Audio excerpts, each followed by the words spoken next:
the protests that occurred over the weekend here in Nompumelelo Beacon Bay.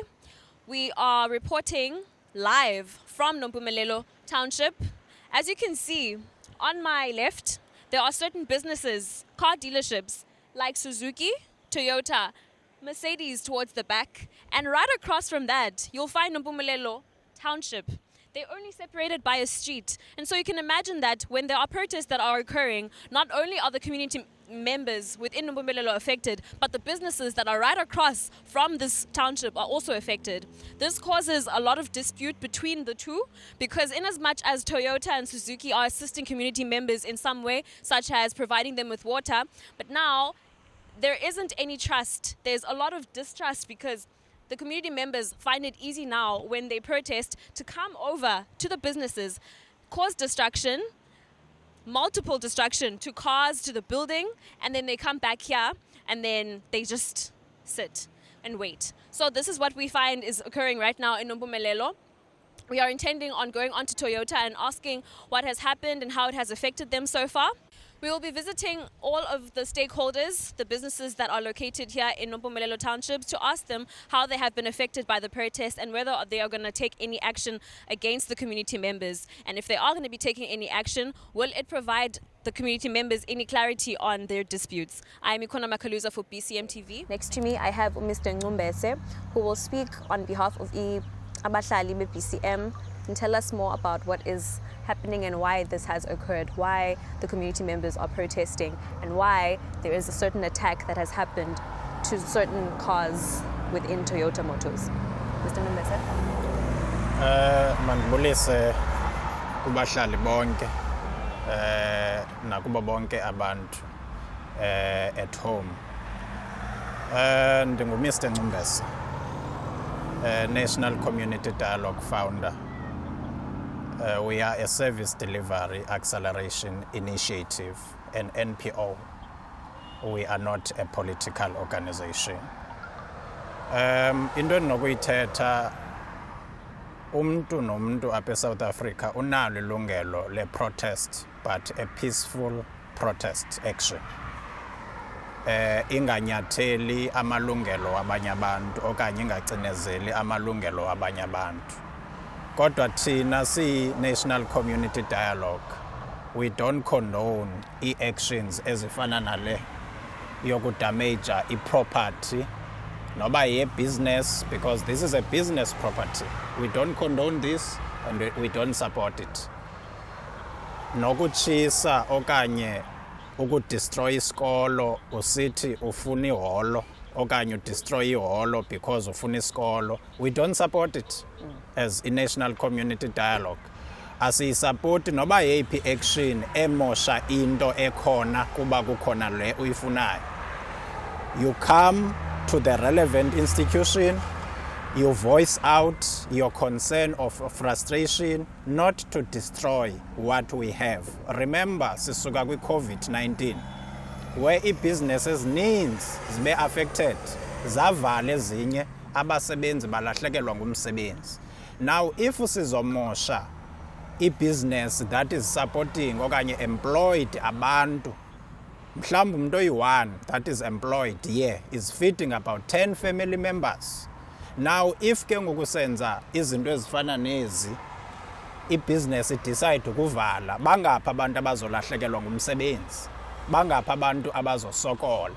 So whoever that has done this, umthetho mawudlala indima yawo, ukhangele abantu abenze lento, noba basuka kweyiphi kona, noba basuka kweyiphi organization or institution. This is totally unacceptable. We cannot accept it at all.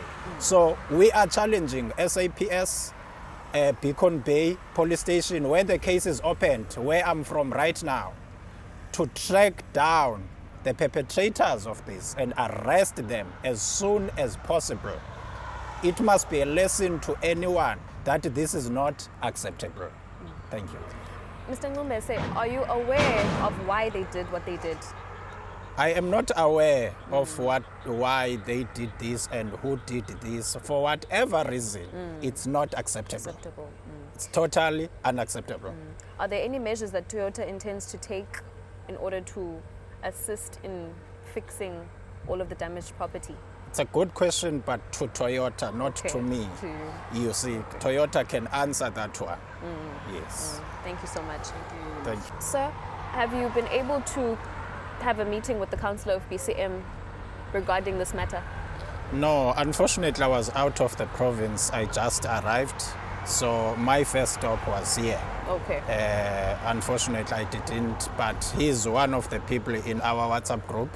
He heard me when I was addressing the situation or was inquiring about the situation. So I'm sure maybe he's still busy, but when he's getting a chance, we'll be able to engage. How effective is the association in ensuring that protests like this don't happen often? Have you had a success rate in stopping them? Unfortunately, we are not a law enforcement. Yeah. That is the duty of SAPS law SAPS. enforcement to make sure that they prevent things like this. From And happening. that is the duty of politicians, where people are complaining on issues of service delivery, to quickly attend Yes. to those people. Why are the people complaining? What is it they want? Before we experience things like this. Because you find that other protests are unnecessary. If the mayor or the councillor would have attended to the people on their cries or their issues of service delivery, we wouldn't be in a situation like this. But still, we don't condone it. You cannot justify it. Yes. I understand that you had a meeting with the management at Toyota today. Yes. Yes. And what were you discussing? Was it effective? One, I wanted to check if they happen to know the people that have done this, and if perhaps their cameras are able to catch the action, and unfortunately, and the damage, of course, the total cost of the damage. Unfortunately, the person that is in charge for that is not in. I spoken to someone else, but then that's when I got the case number to go and check at the police station who is actually the investigating officer for the case, and are there any new developments. Unfortunately, there's nothing has been done yet.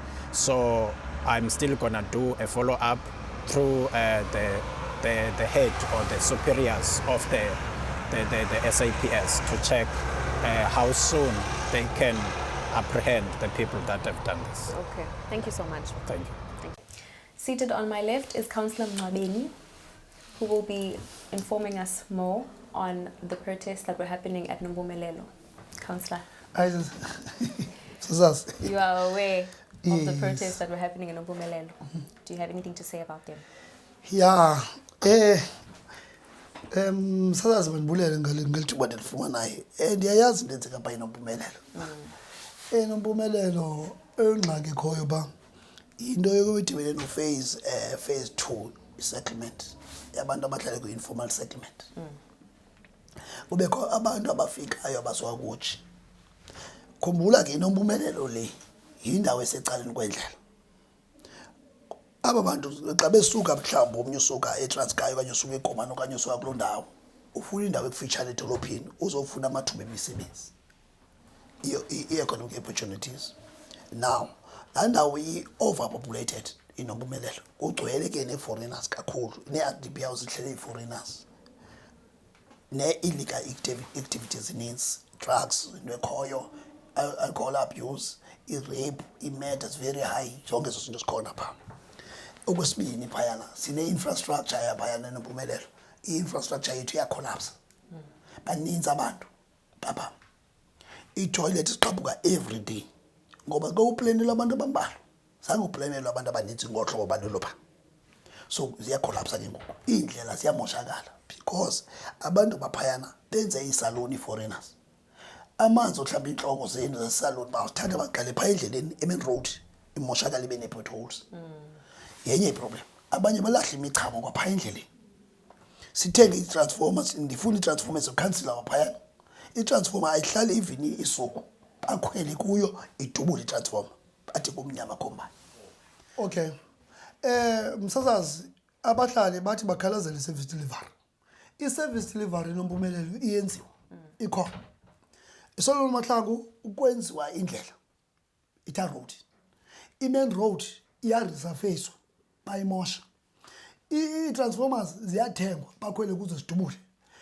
I-service delivery phayana enompumela ungena kwam uya ngena i-stores yabona ndawo ziblu pha zenziwe ndima eza ndawo ziblu ikho amagali kuthengiswa pha phaya xa uqala ungena pha ngafoma council ubophi ikhona indawo ye-recycling center. Laa recycling center ngabantu bapha enompumela ndiqashe 20 abantu pha laa ndawo leyo yekwenza i-solid waste ukuklinwa ke nompumelelo iyonke. So i-service delivery nompumelelo iyenzeka. Indawo engena-service delivery from Buffalo City i-Duggets. I-Duggets the only thing endiyenzileyo from the BCM i-budget yilelolo i-renovations zakolo qha. So yonke i-service delivery yenzeke nompumelelo. And uphase 2 wona uyenzeke i-service delivery kaphase 2 umhlaba uthengiwe. Ngoku eyasibini i-service delivery because abazuyibona ke yona ke yobana ku-appointwe i-surveyors zenze i-township establishment kubhaliswe kwenziwe i-registration yamanxiwa pha kwenziwe izitrato. I-dispute yethu ke ngilaphi iqala khona yena uthi abahlali mabayoxhakiswa ngamagali kulaa mhlaba. Nto leyo into mna ndingazukwazi ukuyikhokela ndingukhansila umcwabe ndithe kuye makahambe ngokwakhe athathe abantu basenompumelelo abasipha athathe igali lakhe kusihlala egalini ayobe igali lakhe phaa ekuqaleni babone phaa kuye abantu abahlali because uba uyothetha abahlali bafaka phaa kulaa mhlaba wophula umthetho and ubreaka the oath of office le nto ubuyifungela usithi uzawukhusela nomgaqosiseko. So ndikhuseli xa umgaqosiseko ndisophula umthetho ndiyomisa kumhlaba othiwa ngokaphase 2 ndiyomisa amagali. Oqala xa befika phaa abantu abayana bazafuna amanzi msasazi bazafuna amanzi bafuna umbane bafuna indlela uyayiva ne bafuna izindlu. Into leyo engazukwenzeka today ine-processes zayo loo nto funeka ine-budget yayo iphinde kwa-appoint iikhampani zenze ezo zinto. So ndithi mna ndingikhansi umcobeni mabalinde abahlali noko umhlaba uthengiwe. Okwesibini ngoku kuza kwakho le process siyawuphinda sinegotiate ke ngoku kuleyo case ethi xa kwamanxiwa kukho ii-services kunganjani ke ngumasipala kuthathwa babantu ba-approved umuntu obekwe ecaleni kwesite yakhe. I think i-solution xa sinovumelana kuloo ndawo but my question is that bavuma abelungu basebhekweni bangavuma abantu basepassport uba kuye kwamagali yinto efuneka siyijonge because aba bantu immediately ndivuma loo nto leyo bazandisekhotha abantu baluwini. Councillor, i-dispute yakho no-Councillor Nkungwini iqale phi? Okay msasazi phaya nompumelelo ndibiza i-meeting. Ukansila Nkungwini bekufanele ubana xa ndibiza i-meeting uba iphathi ye-meeting angaxoxi njengomhlali ahlale phaya ebahlalini qho kanti ethi into uyayijika phaya ebahlalini ngoba abahlali bazamkholela ngoku ethetha into engekhoyo. Wenza loo nto sibize amagosa kwa-special planning ayifike yonke laa nto abantu nayitshintshe yonke le nto ezipolisi sithila ngazo athi mna ndiyathengisa kwaba bantu. Aba bantu bayifundele laa nto because mna ndithetha into engekhoyo ndithetha into kwezancwadi yinto ekoyina kwi-constitution. Napha kumasipala xa before ungene kumasipala kuthiwa kuwe uzawumelana nalo mgaqo because napha kuhamba ngokwepolisi apha awenzi into nje out of the blue uthi hayi ndizawusa abantu phaa mawoxhaka ayihambi njani. Funeka ulandele i-official icebiso esuka kwi-official. Izake umzekelo ngoku kwa-communication ucebiswa ngabantu benze i-communication uba ne-spokesperson nakwispeech sakho ubhalela kuthiwa ungayithethi enye ayifuneki ithethe kwi-public. Napha is the same kum as ukhansila ndiyacetyiswa ngabantu bakamasipala ba into ethini into thina yenze ngohlobo khansila and if uyenza ngohlobo le nto izawuphula umthetho.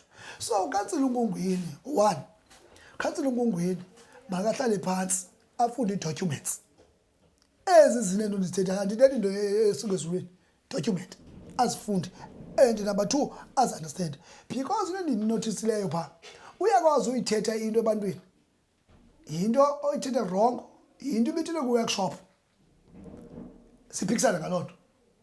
Nangoku siyaphikisana ndithi mna abahlali kufuneka kulandelwe umthetho lona ndisithi makwenze khona yena afika ayijike ebantwini athi hayi ikho mna loo nto ndithi hayi funeka abantu bayoxhaka kulaa mhlaba.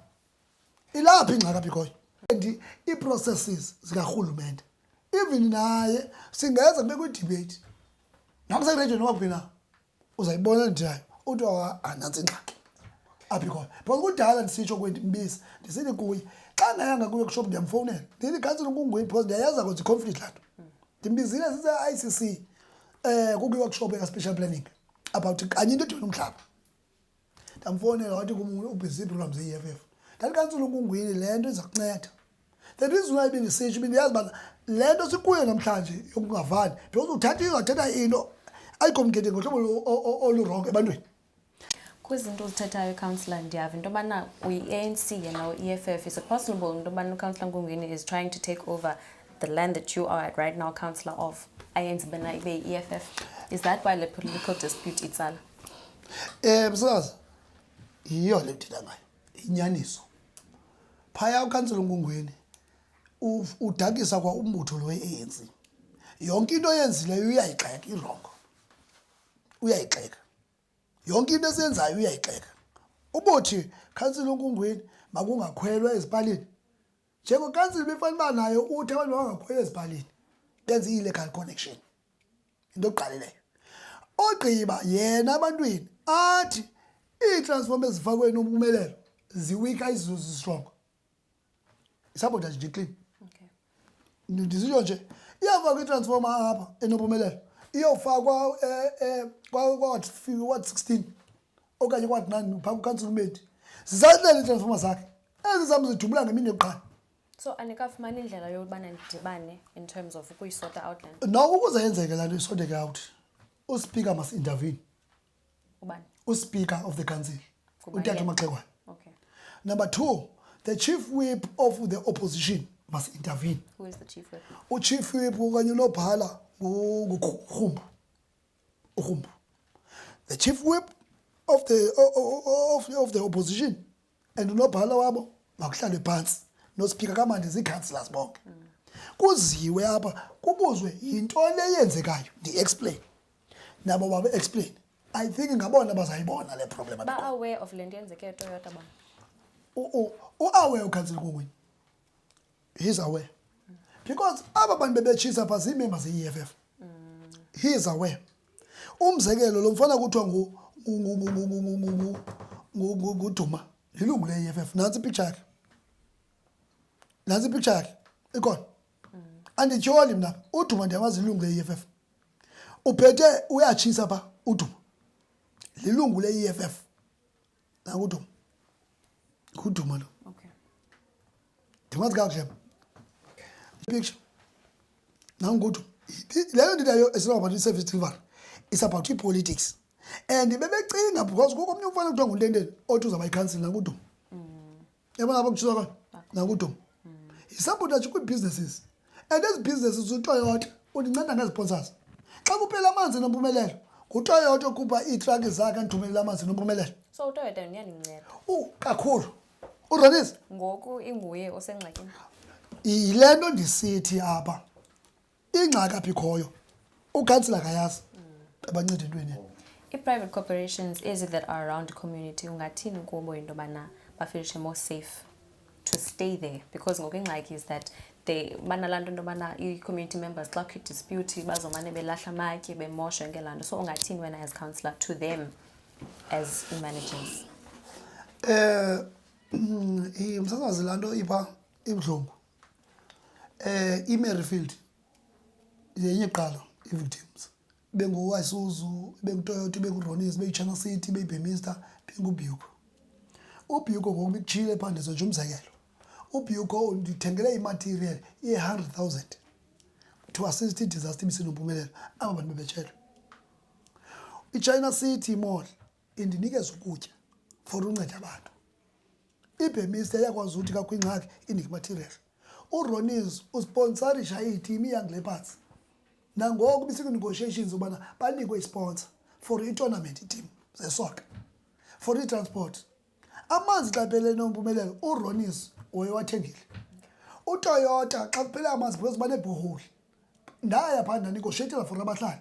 Uba kakukho ingxaki apha ne-disaster yonke into nee-sponsors mandicele phaa kubo. Kwabahlali bona balapha e-BCM ungathini kubo? Kubahlali base-BCM ndinesicelo kubo nje ngoba laa nto leyana izawubangela ingxaki. Ii-investors zibuye umva. Khumbula uba dadewethu bahleli ecandkwenu. Ngoodadewethu nabantu basenompumelelo abaphangela pha. Loo nto leyo izawuphelelwa yimisebenzi because azamka. Abanye babaneja abaphaya kwezaa business babendifowunele. Bakansile umcwabeni. Bayan-understand bana ndiyasebenza because ndiyabaklinela phaya. Bezikoni. Sifake i-lights, bazivandalize abantu basenompumelelo.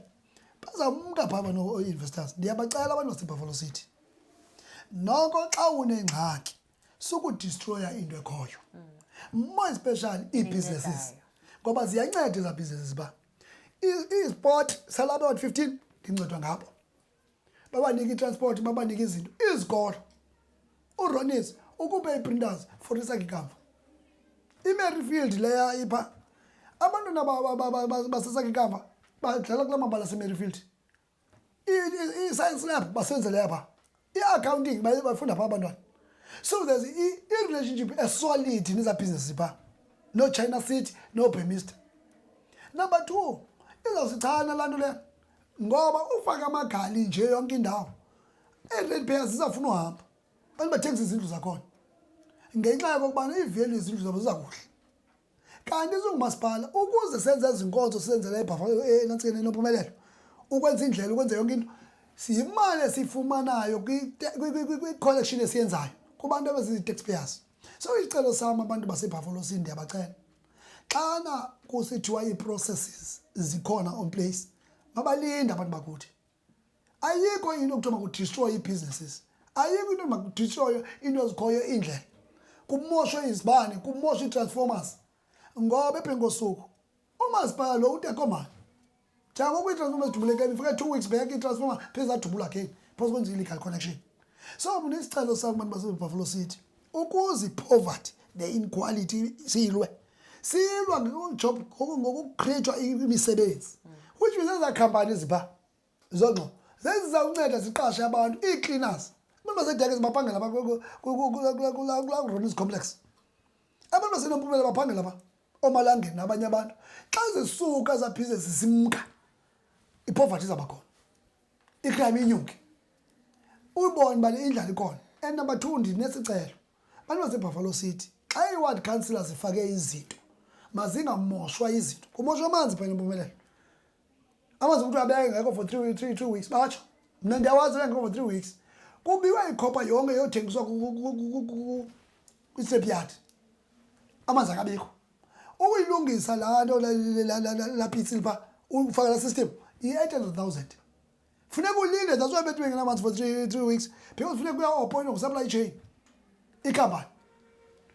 Number 2 indlela bayazimosha akho nto ndingayenzanga nompumelelo.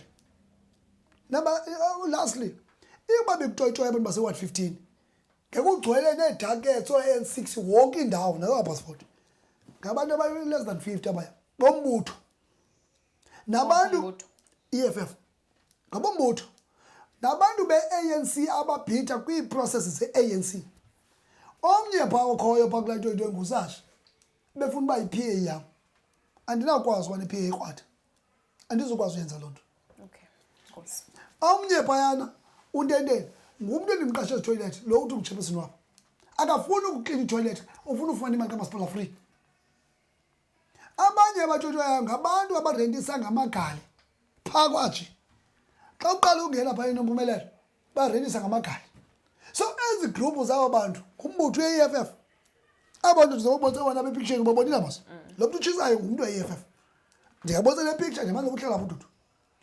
uNtenteni ngumntu ondimqashe ezitoilet ngoku ebengaphangeli ndamqashe kwitoilet ngoku ndithetha nawe akafuni uyoklina itoilet.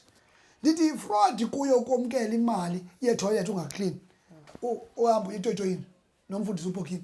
So in all and all ubunohlala phantsi uyijonge yonke le nto abantu abaya ngabantu abanengxaki. Abanye abantu phaya ngokeliam ngabantu ngokeliam bebezikomiti i-ward committee zika-former council. I-ward committee kumbula xa iphumile epeyi bebeqela uqasha iifemeli zabo today kuphangela abantu zange baphangela. So iyonke laa nto iphayana xa ulungisayo ingxaki ukhokele abantu iingxaki ezinje zaba khona. But ke ngoku isicelo samsinye abantu bakuthi mabalinde and urhulumente uyenze ward 15 umhlaba ukhona nangoku sikhona negotiations esinazo bana ngoku ingathi ingxamisekile le nto make kuzanywe mhlawumbi eGunubi indawo ene-services isite ezine-services umbriefile umeya but loo nto leyo wandibriefa nokansila uBoyboy bandibriefa nabanye i-official sikwezo negotiation but nalapho ezikwenza ngohlobo bafuna ngayo. Akazuthi umuntu engekho kwilist atsibe aba kudala behlele elistini kukho abantu phaya behle abana 21 years bahleli emagaleni ba bathatha izindlu zabo bahlalisa bona abantu bezikomiti ba. So in all and all la nto lapha izosolveka qha abantu bakuthi mabazamulida yileke inkonke wena msisazi ndizama ukutsho kuni aba kukho into engenziwayo service delivery ubona ipictures ukutya sibaphiwa ngamaChina yonke into iyenzeka phaya eNompumelelo even ngomso ikampani binibaxelele kwa even egroupini ikampani ezokwenza main road i-resurfacing siyayiphinda AP company. ikhona ikampani ezokwenza umasipala ba uthumele ikampani ezakwenza i-main road uyayiva siyayiphinda i-main road eNompumelelo yenza ubeyibona ngokunje ndingene mina iwasila nje sayenza last year ngoku siyayiphinda siyenza ukutsha ngenye imali awukayenzi yapassport i-resurfacing i-main road yapassport idakaza ikamnatha road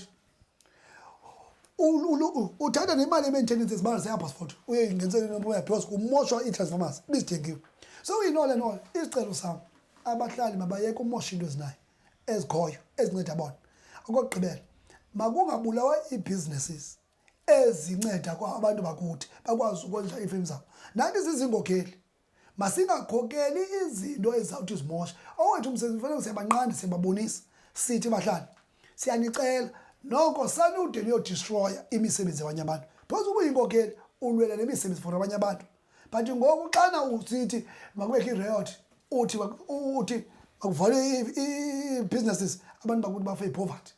So isicelo sami ke nabantu baseBuffalo sithi msebenzi wami sisifundo into sasiziNompumelelo bekuthiwe kuza kukhiwa izindlu ko-unit p kukhiwa izindlu phaya abantu bakuthi mabawathembe ooCouncilor babo uba bathembe mababuze iincwadi zale nto bathetha ngayo because zikhona ezo sithetha ngazo nangoku ndingakunika phaa phezu kwetafile uyabona nalo mhle mandikubonise khona naphaa iyachaza ii-processes izawuthi it